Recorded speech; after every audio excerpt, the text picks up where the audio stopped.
Hi everyone, it's your boy Zach, and check on your friends who are right-wing YouTubers and fans of those channels because they're going through it this weekend, man. Like their entire hope for this weekend was Predator Badlands flopping, and it's doing good critically and commercially, and people are just enjoying it. And it was made for a relatively low budget, so not that it matters, but it's probably going to be profitable by like next week, the following week. And man, these guys had no plan B for this weekend. All of their plans were built around crowing about how it was super woke and it was a super flop and go woke, go broke and Disney bad. And man, they got nothing. They're either just kind of like sullenly waiting out the weekend or just kind of randomly just cursing at things. So check on them. They're very sad men. But I saw what was a Twitter post, and then but it was talking about a clownfish video about how Funko Pop is dying. Everything's dying, according to sad middle-aged men. Everything's dying. Paging Dr. Freud.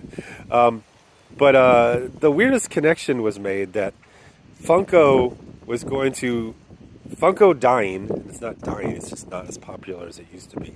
That's another weird thing they do. Like they'll say, like, "Can you believe this person's career fell off?" It's like they had a 10-year heyday, and they're still millionaires. Like, what is success to the most mediocre men who ever existed? Like, you have to constantly get more popular forever until you die, but probably like popular movie star dies, that's weak. And it's just like you're just sad sacks who like you just enjoy failure. So I'm looking at this and then I read this and he's very excited about making this connection between Funko Pop failing and then this will lead to comic books stores failing because supposedly every single comic book store out there relies almost entirely on Funko Pop, which is just never been true.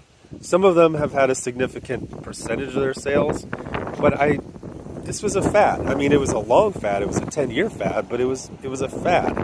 And I don't know, man. It's just one of the things I notice is the way they use words when they can't prove a point. So I think the word insane was used like 10 times in this video. One of the examples of insanity is that there were lots of different types of Funko Pop dolls. Crazy.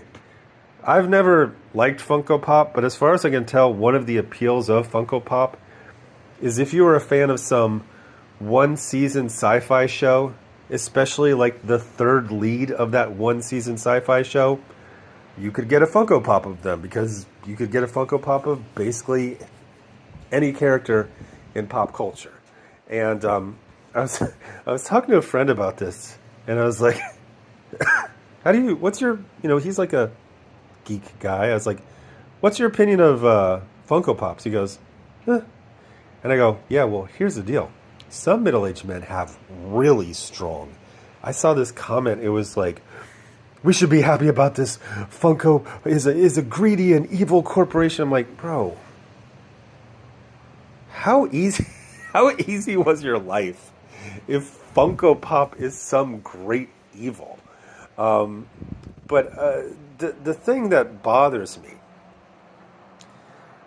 is that they take so much joy in failure and they take no joy in anything else. Like, all they talk about is, oh, this is going to fail. This is going to fail. Oh, it's probably going to fail. Oh, that definitely failed. Yeah, all the indicators. I saw this one on the Geeks and Gamers news site. It's like, Predator Badlands is doing really good on mainstream review sites, but it's not doing good on Criticlist. Which one should you trust? Well, Criticlist was literally promoted by Jeremy, what's his name, the inbred guy, the sachet out of Snow White guy, because Criticlist has no integrity. Like Rotten Tomatoes, I don't know how they do this, but somehow they check if you saw the movie. I don't know if you have to like log in from your Fandango or something like that. But those are verified or semi-verified. And Jeremy was really, really bothered that people who didn't, and he was very like straightforward about this. He's like, people who don't see movies should be allowed to review the movies because their opinion of the movie should count. But it actually shouldn't. It's These people spend so much time avoiding watching movies they review, it would be easier to just watch the movie. But the problem, the terror they have, is they will build entire narratives, sometimes for years. If they actually see the movie, they might like it, and then they'd have to get a regular job. I saw Nerdrotic, he was doing a live stream.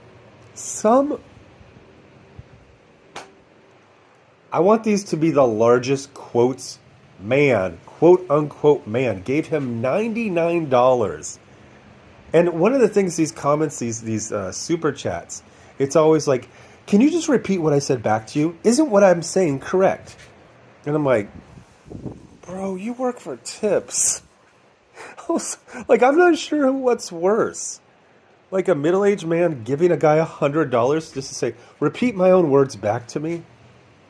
Or the guy actually, get that shit the fuck out of my face. Just like, oh, sure, I'll say your words back to you, massa. Jesus Christ, man. Ridiculous on all sides. But yeah, failure is the only thing they take joy in. It's the only thing they want to talk about. It's why they have all these sources that are each other or just bullshit. It's why they had to create their own news sites so no actual, honest, truthful news could get in there. It's why they love Criticless, because people who don't see movies can review the movies. What the fuck? But I think I had some other point besides just calling them sad sacks. But yeah, man. I mean, we're all out there enjoying a movie, and you're gnashing your teeth. Oh, Disney, you've won this round. It's the enemies they have. It's like Disney, Funko Pop. It's like, you have never known any strife in your entire life. You are just an infant. Like, you haven't lived. Like, oh, Funko Pop is an evil corporation that should be destroyed, or it's just some cheap chotch. Like, it doesn't make sense to have. It's completely abnormal for any grown man to have strong feelings for or against Funko Pop dolls. It's like going to the grocery store and they have a gumball machine and you're just, oh, I'm so angry, or ridiculously happy. But again, the only thing they get happy about is failure. And they're really pissed about Predator Badlands not being anything close to a failure and being an across-the-board success and people just liking it. Because, as I've said a million times, these bums, and they are bums, what would you call a man who sells despair and lies all the time and fakes reviews? It's like, oh, and the thing is, they'll always do like this little Eddie Haskell Weasley. It's like, oh, I'm worried. We can hear your voice. We are not autistic. We can hear the lilt of happiness when you talk about even the possibility of anything failing. So it's like, oh boy, Funko Pop's out. Everything's dead. Everything's dead to men who have literally a third of their life left. Amazing. Paging Dr. Freud. So everything's dead. Everything's dying. A guy did one of those sad sack. No, Disney, woke, Marvel, Star Wars.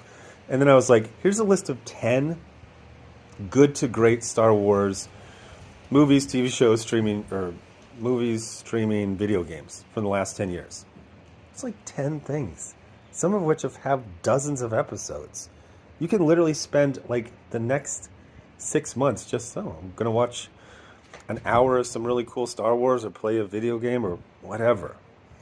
And then you got these people like, hey, did you hear about Funko Pop? It's dying. And you know who relies on Funko Pop? Comic book stores. They're going to die. And everything's going to die. Except for me. I'm going to live forever just enjoying misery. What the fuck, man?